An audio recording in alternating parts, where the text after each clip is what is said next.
So the first topic I'm going to talk about is that the first full trailer for the Wolfman came out. Now, I haven't been overly excited for this movie. It's not one of my most anticipated movies of this year. The only reason I have interest in this movie is because it's directed The Invisible Man, which I love that movie. And I thought the teaser was okay. Like I didn't dislike the teaser. I didn't hate the teaser.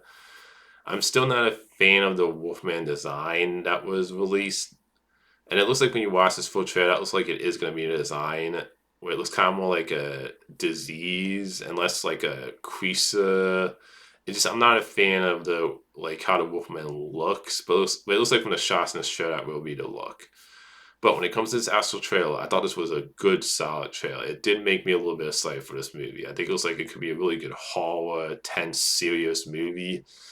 And I'm always looking for a really good, great werewolf movie. And like I said, it looks like it could be like a really good, tense, from what it seems like a more grounded in reality horror movie about a werewolf.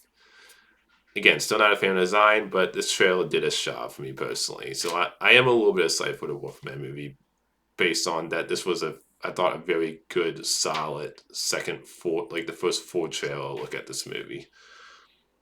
The next thing is that the reactions came out for Gladiator 2 first reactions. Now, I've been really excited for this movie. I love the first Gladiator movie.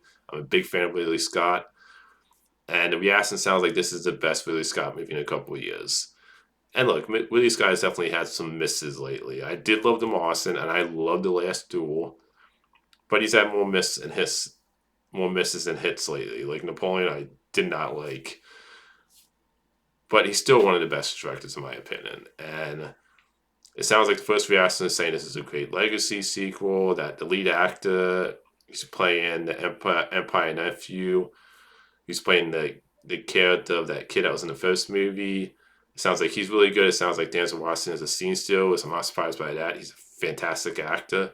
And I think the second trailer was great. I liked the first trailer. It's just the music choice I thought was just completely messed with the music choice in that first trailer. But it sounds like the reaction is saying this is a great legacy sequel. Now, these are first reactions, and most of the time, first reactions tend to be positive. Not all the time, obviously. But it does give me more hope that this is going to end up being a great sequel, which I hope it does. Because, like I said, the first one's fantastic. And go check out the first Guy movie if you haven't seen that movie. It's like one of the best Ridley Scott movies, one of the best Russell Crowe movies, in my opinion.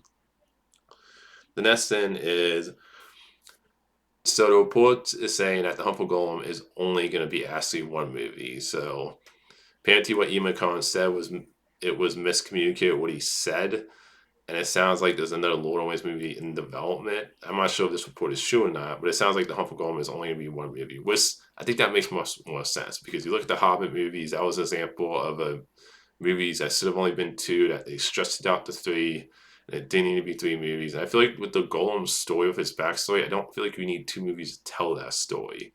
Not that you couldn't, not that you cannot making two good to great movies, but as someone who's like hesitating about whether this is a story worth telling, I think one movie is enough to tell a Golem story. Like I love the character as a supporting side character. I'm still concerned whether he's a strong enough character to have a whole movie focus around him.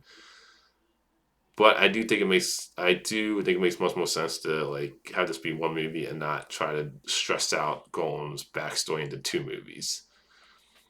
But I'm still excited for this, just to go back to the Lord of the Rings world. Again, not like I said, not the character I would have picked to do a Lord of the Rings movie about, but I trust Andy Serkis and the fact that he's played the character a long time, and if they have a really good story to tell there, that's all I care about. So hopefully this ends up being a good thing that it's only one movie and not two movies, because I do think this is for me personally, I think that's the right choice. It's just to have the Harmful Golem be one movie and not stressed out the two movies like they did with the Hobbit movies, where it was three movies.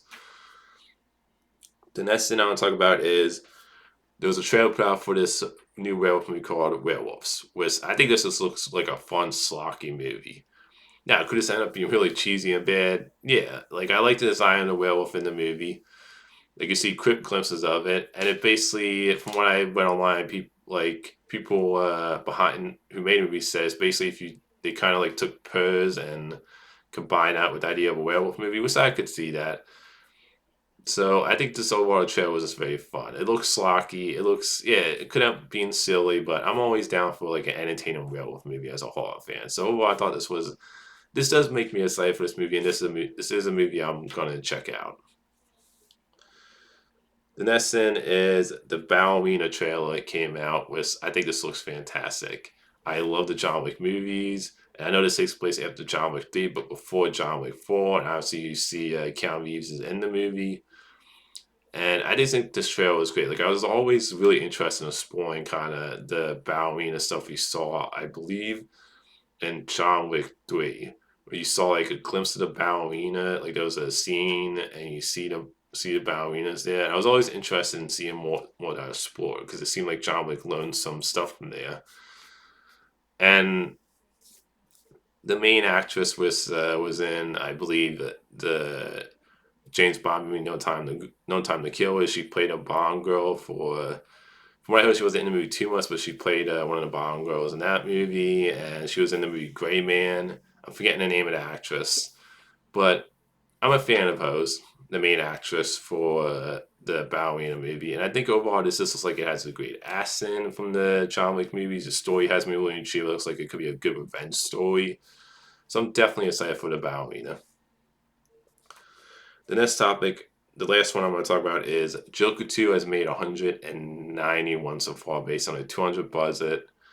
And from what I heard, the marketing for Joker 2 costs like 100. So, and whether that's true or not, I mean, either way, this movie is like basically looking at a movie that costs 300.